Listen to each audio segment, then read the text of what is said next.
Hello, welcome back tears. ഇന്നൊരു full day cooking വ്ളോഗാണ്. ഞാൻ ഒരു ദിവസം എന്തൊക്കെ കുക്ക് ചെയ്തു, എന്തൊക്കെ കഴിച്ചു എന്നുള്ളൊരു വ്ളോഗാണ് കേട്ടോ. കാരണം ഈ വെയിറ്റ് ലോസിൻ്റെ വീഡിയോസ് ചെയ്തപ്പം കുറേ പേര് മീൽ പ്ലാൻ ഒക്കെ ചോദിക്കുന്നുണ്ടായിരുന്നു. ഒരു ഫുൾ ഡേ എന്തൊക്കെയാണ് കഴിച്ചത് എന്നൊരു വീഡിയോ ചെയ്യാവോ എന്ന് ചോദിക്കുന്നുണ്ടായിരുന്നേ. ഞാനൊരു സ്പെഷ്യൽ ഡയറ്റൊന്നും അല്ല ഫോളോ ചെയ്യുന്നത്. നമ്മൾ വീട്ടിലുണ്ടാക്കുന്ന സാധനങ്ങളൊക്കെ തന്നെയാണ് കൂടുതലും കഴിക്കാറുള്ളത്.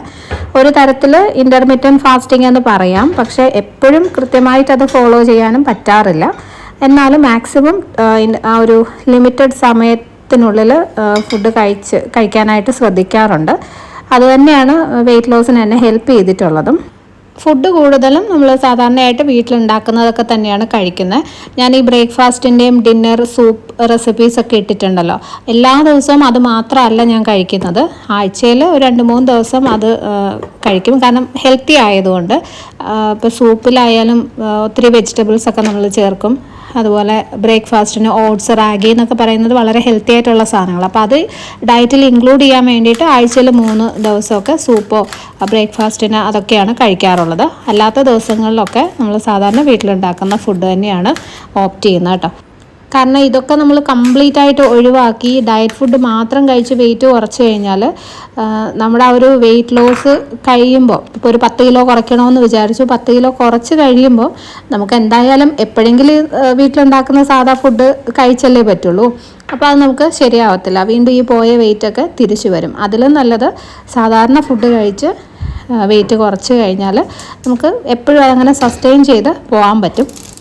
ബ്രേക്ക്ഫാസ്റ്റ് ഉണ്ടാക്കിയത് റവ കിച്ചടിയാണ്. ഉപ്പുമാവ് പോലെ തന്നെ, പക്ഷേ ചെറിയ വ്യത്യാസം ഉണ്ടെന്നേ ഉള്ളൂ കേട്ടോ. അപ്പോൾ എണ്ണ ഒഴിച്ച് കടുക് പൊട്ടിച്ച് സവോള, കുറച്ച് ഇഞ്ചി, പച്ചമുളക് നന്നായിട്ട് വഴറ്റി പച്ചക്കറികൾ ഇഷ്ടം പോലെ ചേർക്കാം. ഇന്ന് എൻ്റെ കയ്യിൽ ക്യാരറ്റ് മാത്രമേ ഉണ്ടായിരുന്നുള്ളൂ. ക്യാരറ്റ്, ബീൻസ്, ഗ്രീൻ പീസ് അങ്ങനെ എന്ത് വേണേലും ചേർക്കാം കേട്ടോ. അതിൻ്റെ കൂടെ ഒരു ചെറിയ തക്കാളിയുടെ പകുതി, കിച്ചടിയിൽ തക്കാളി ചേർക്കണം.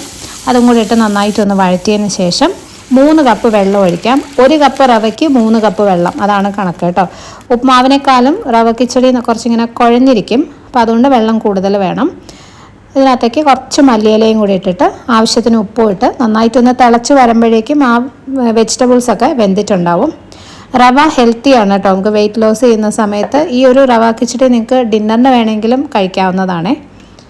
പിന്നെ കുട്ടികൾക്ക് കൊണ്ടുപോകാനായിട്ട് ഞാൻ സാൻഡ്വിച്ചാണ് ഉണ്ടാക്കുന്നത്. ഉരുളക്കിഴങ്ങ് ഇന്നലെ രാത്രി വേവിച്ച് വെച്ചിട്ടുണ്ടായിരുന്നു, മുട്ടയും പുഴുങ്ങിയെടുത്തിട്ടുണ്ട്. പിന്നെ കുറച്ച് പേർക്കുള്ള ഡൗട്ടാണ് കേട്ടോ, ഈ കുട്ടികൾക്ക് ഉണ്ടാക്കുന്നതിൻ്റെ ബാക്കി കഴിക്കുക. ഇപ്പോൾ സ്കൂളിലൊക്കെ കൊണ്ടുപോകാനായിട്ട് എന്തെങ്കിലും കൊടുത്തിട്ട് ബാക്കി വരുന്നത് അമ്മമാർ കഴിക്കുക, അല്ലെങ്കിൽ അവർ കഴിച്ച ഫുഡിൻ്റെ ബാക്കി എടുത്ത് കഴിക്കുക, അങ്ങനെയുള്ള കാര്യങ്ങളെ. അത് ഒന്നും ചെയ്യാൻ പറ്റില്ല, നമ്മൾ തന്നെ കൺട്രോൾ ചെയ്തേ പറ്റൂ. അല്ലെങ്കിൽ അത്രയും കുറച്ച് ക്വാണ്ടിറ്റി ഉണ്ടാക്കുക. കിച്ചടിയുടെ വെള്ളമൊക്കെ നന്നായിട്ടൊന്ന് തിളച്ച് ക്യാരറ്റൊക്കെ വെന്തിട്ടുണ്ട്. നമുക്ക് റവ ഇട്ട് 1 കപ്പ് റവ ഇട്ട് മിക്സ് ചെയ്ത് കൊടുക്കാം. പെട്ടെന്ന് തന്നെ വെള്ളം പിടിക്കും, റവ പെട്ടെന്ന് വേവുകയും ചെയ്യും കേട്ടോ. നന്നായിട്ട് ഇങ്ങനെ നമ്മൾ കേസരിയൊക്കെ ഉണ്ടാക്കുന്ന ഒരു പരുവയില്ലേ, അതുപോലെ കുറച്ച് കുഴഞ്ഞരിക്കി ഒഴിക്കുക. ലാസ്റ്റ് കുറച്ച് നെയ്യ് ഒഴിച്ച് കൊടുക്കുക. വെയിറ്റ് ലോസ് ചെയ്യുന്ന സമയത്ത് നെയ്യൊക്കെ കഴിക്കാം കേട്ടോ. എല്ലാത്തിനും ഒരു ക്വാണ്ടിറ്റി മാത്രം നോക്കിയാൽ മതി. ലിമിറ്റഡ് ക്വാണ്ടിറ്റിയിൽ എന്ത് വേണമെങ്കിലും നമുക്ക് കഴിക്കാം. എന്തോന്ന് വെച്ചാൽ ജങ്ക് ഫുഡൊന്നുമല്ല, ഇതുപോലെ ഹെൽത്തി ആയിട്ടുള്ള സാധനങ്ങൾ. ഓക്കെ, അപ്പം നെയ്യ് ലാസ്റ്റ് തന്നെ ചേർക്കണം, എന്നാലാണ് അതിൻ്റെ കറക്റ്റായിട്ടുള്ളൊരു ടേസ്റ്റ് വരുന്നത്. അപ്പോൾ ഇത് റെഡി ആയിട്ടുണ്ട്. ഇതുപോലെ നല്ല കുഴഞ്ഞിരിക്കുന്ന റവ കിച്ചടി. ഇതിൻ്റെ കൂടെ ഏറ്റവും നല്ല കോമ്പിനേഷൻ എന്ന് പറയുന്നത് തേങ്ങാ ചട്നിയാണ്. പക്ഷെ കുട്ടികൾക്ക് ഇവിടെ ചട്നി അത്ര ഇഷ്ടമില്ലാത്തതുകൊണ്ട് ഞാൻ ഉണ്ടാക്കിയിട്ടില്ല. ഇത് അവർ വെറുതെ കഴിച്ചോളും. കുറച്ചിങ്ങനെ നല്ല സോഫ്റ്റ് ആയിരിക്കുന്നതുകൊണ്ട് കറിയൊന്നും ഇല്ലാതെ തന്നെ കഴിക്കും. സാൻഡ്വിച്ച് ഉണ്ടാക്കാനായിട്ട് ഒരു പാനിൽ കുറച്ച് ബട്ടർ ഇട്ടു. അതിൻ്റെ കൂടെ ഒരു 1/2 ടീസ്പൂൺ ഇഞ്ചി ചെറുതായിട്ട് അരിഞ്ഞതും, 1/2 ടീസ്പൂൺ വെളുത്തുള്ളി, ഒരു സവോളയുടെ പകുതിയും കൂടി ഒന്ന് വഴറ്റിയെടുക്കുക. ചെറുതായിട്ട് അതിൻ്റെ ഒരു പച്ചപ്പൊന്ന് മാറിയാൽ മാത്രം മതി കേട്ടോ. ഇനി നമ്മുടെ ഗ്രേറ്റ് ചെയ്ത് വെച്ച ഉരുളക്കിഴങ്ങും മുട്ടയും ചേർത്ത് കൊടുക്കുക. അതിൻ്റെ കൂടെ ക്യാരറ്റൊക്കെ വേണമെങ്കിൽ യൂസ് ചെയ്യാവേ. പച്ചക്കറികൾ കൂടുതൽ ഏതെങ്കിലും വേണമെങ്കിൽ ഇട്ടിട്ട് നന്നായിട്ട് മിക്സ് ചെയ്തെടുക്കുക. നല്ലപോലെ വെന്ത് സോഫ്റ്റായിട്ടുള്ള ഉരുളക്കിഴങ്ങൊക്കെ ആയിരിക്കണം കേട്ടോ, എന്നാലേ ഒരു ടേസ്റ്റ് ഉണ്ടാവുള്ളൂ. അധികം പൊടികളൊന്നുമില്ല. കുറച്ച് മസാലപ്പൊടി ഒരു 1/2 ടീസ്പൂൺ ഇട്ടിട്ടുണ്ട്. ഒരു 1/4 ടീസ്പൂൺ മഞ്ഞൾപ്പൊടിയും കൂടെ ഉള്ളൂ. ഇതിനകത്ത് വേണമെങ്കിൽ എനിക്കിപ്പോൾ ഒറിഗാനൊക്കെ ഇട്ട് വേറൊരു ടേസ്റ്റിലൊരു ഫ്ലേവറായിട്ട് വേണമെങ്കിൽ ഉണ്ടാക്കാം. ആവശ്യത്തിനുള്ള ഉപ്പും കൂടി ഇട്ടിട്ടുണ്ട്. അപ്പോൾ ഇത്രയേ ഉള്ളൂ. ഇതിപ്പോൾ ഒരു 4 സാൻഡ്വിച്ചിനുള്ള മസാലയാണ്, ഒരു ഫില്ലിങ്ങാണ് ഞാൻ ഉണ്ടാക്കിയിരിക്കുന്നത്. അപ്പോൾ എപ്പോഴും കുട്ടികൾക്ക് കുക്ക് ചെയ്യുമ്പോൾ ആ ഒരു അളവ് വളരെ കുറച്ച് അവർക്ക് മാത്രമുള്ള അളവ് എടുത്താൽ മതി. അപ്പം ഈ കൂടുതൽ വരുന്നത് നമ്മൾ കഴിക്കുന്നത് ഒഴിവാക്കാൻ പറ്റും.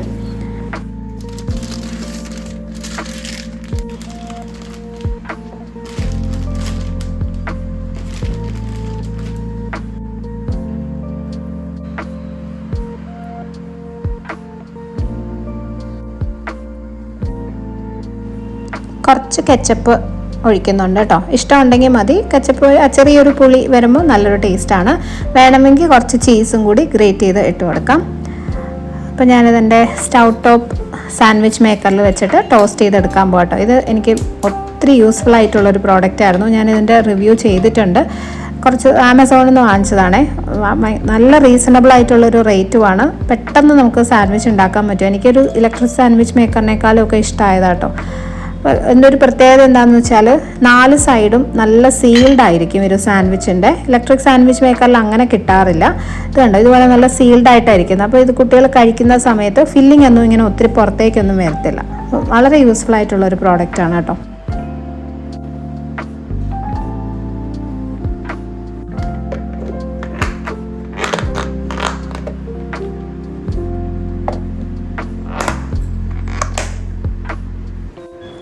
പിന്നെ ഇന്ന് മോർണിംഗ് ഡ്രിങ്കിന് കുടിച്ചിട്ടുണ്ടായിരുന്നത് കറുവപ്പട്ടയും ജീരകവും കൂടി തിളപ്പിച്ച വെള്ളമാണ് കേട്ടോ. ശരിക്കും മോർണിംഗ് ഡ്രിങ്കുകൾ ഞാൻ എഴുന്നേറ്റ് ഒരു അരമണിക്കൂറിനുള്ളിലൊക്കെ കുടിക്കുന്നതാണ്. ഇന്ന് പക്ഷേ വിട്ടുപോയി. ചിലപ്പോൾ ഈ കുക്കിങ്ങിൻ്റെയൊക്കെ തിരക്കിനിടയ്ക്ക് മറന്നു പോകുന്നതാണ് കേട്ടോ. അപ്പോൾ രാവിലെ ഇപ്പോൾ സമയം 7 മണി ആയിട്ടുണ്ട്. ഇത് കുടിച്ചു കഴിഞ്ഞാൽ പിന്നെ 10 മണിക്കാണ് ഞാൻ ബ്രേക്ക്ഫാസ്റ്റ് കഴിക്കുന്നത്. അതിനിടയ്ക്ക് വെള്ളം കുടിക്കും കേട്ടോ. ഒരു 4-5 ഗ്ലാസ് വെള്ളം കുടിക്കും. പിന്നെ ബ്രേക്ക്ഫാസ്റ്റിന് റവ കിച്ചടിയാണ്. ഇതിപ്പോൾ ഒരു 3/4 കപ്പോളം വരും. ഞാൻ അളന്ന് തന്നെയാണ് എടുക്കാറുള്ളത് കേട്ടോ. കാരണം പോർഷനാണ്, നമ്മൾ എത്ര കഴിക്കുന്നു എന്നുള്ളതാണ് ഏറ്റവും ഇമ്പോർട്ടൻ്റ് ആയിട്ടുള്ള കാര്യം. അപ്പം ഒരു 3/4 കപ്പ് റവ കിച്ചടി എടുത്തിട്ടുണ്ട്. ഒരു പുഴുങ്ങിയ മുട്ട ഫുള്ള് കഴിക്കുക. മുട്ടയുടെ മഞ്ഞ മാറ്റാറില്ല. ഒരു മുട്ട എല്ലാ ദിവസവും ബ്രേക്ക്ഫാസ്റ്റിന് കഴിക്കാറുണ്ട്. ഇന്ന് നമുക്ക് ഫിഷ് വരുന്ന ദിവസമാണ്. ആഴ്ചയിൽ ഒരു ദിവസമാണ് ഞാൻ മീൻ വാങ്ങിക്കാറുള്ളത് കേട്ടോ. ഒരു ദിവസമേ അവർ കൊണ്ടുവരാറുള്ളൂ. അപ്പോൾ ഞാൻ പണ്ട് മുതലേ വാങ്ങിച്ചുകൊണ്ടിരുന്ന ആൾക്കാരാണ്. അപ്പോൾ ഞാൻ ഫ്ലാറ്റിലോട്ട് മാറിയപ്പോൾ ഇവിടെ കൊണ്ടുവരും. ആഴ്ചയിൽ ഒരു ദിവസമാണ് ഈ വഴി അവർ പോകുന്നത്.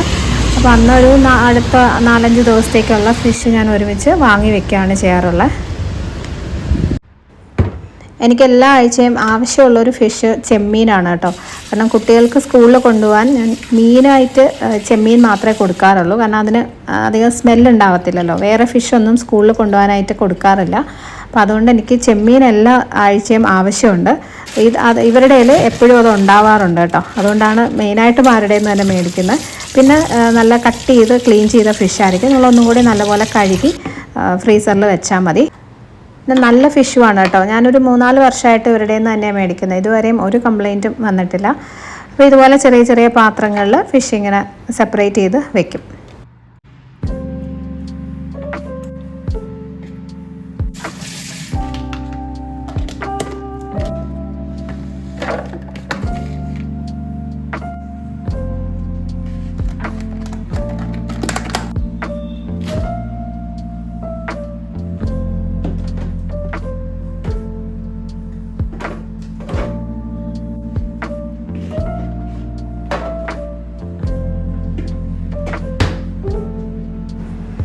ഇടയ്ക്കൊരു സ്നാക്കായിട്ട് ഇന്ന് ഒരു പെയർ ഇരിപ്പുണ്ടായിരുന്നേ.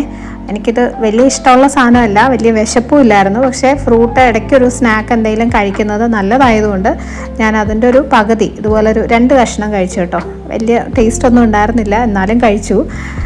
ഉച്ചയ്ക്ക് ലഞ്ചിന് കോവയ്ക്ക മെഴുക്ക് വരട്ടിയും മീൻകറിയാണ് വെക്കാമെന്ന് ഉദ്ദേശിക്കുന്നത്. അതാകുമ്പോൾ വൈകിട്ട് കുട്ടികൾക്ക് ഡിന്നറായിട്ടും കൊടുക്കാം. ഞാൻ അങ്ങനെയാണ് ചെയ്യാറുള്ളത് കേട്ടോ. ഉച്ചയ്ക്ക് ഞാൻ ലഞ്ചിന് എന്താണോ ഉണ്ടാക്കുന്നത് അത് കുട്ടികൾക്ക് വൈകുന്നേരം ഡിന്നറിനും കൊടുക്കും. അപ്പോൾ വൈകിട്ട് പിന്നെ എനിക്ക് സെപ്പറേറ്റ് കുക്ക് ചെയ്യേണ്ട ആവശ്യമില്ല. അപ്പം അങ്ങനെയൊക്കെ അഡ്ജസ്റ്റ് ചെയ്താണ് ചെയ്യുന്നത്. അപ്പം സാധാരണ പോലെ കോവയ്ക്ക മെഴുക്ക് വരട്ടി ഉണ്ടാക്കുകയാണ്. എൻ്റെ കൂടെ ഇന്ന് അയലമീൻ കറിയാണ്. നല്ല തേങ്ങ അരച്ച അയലമീൻ കറി.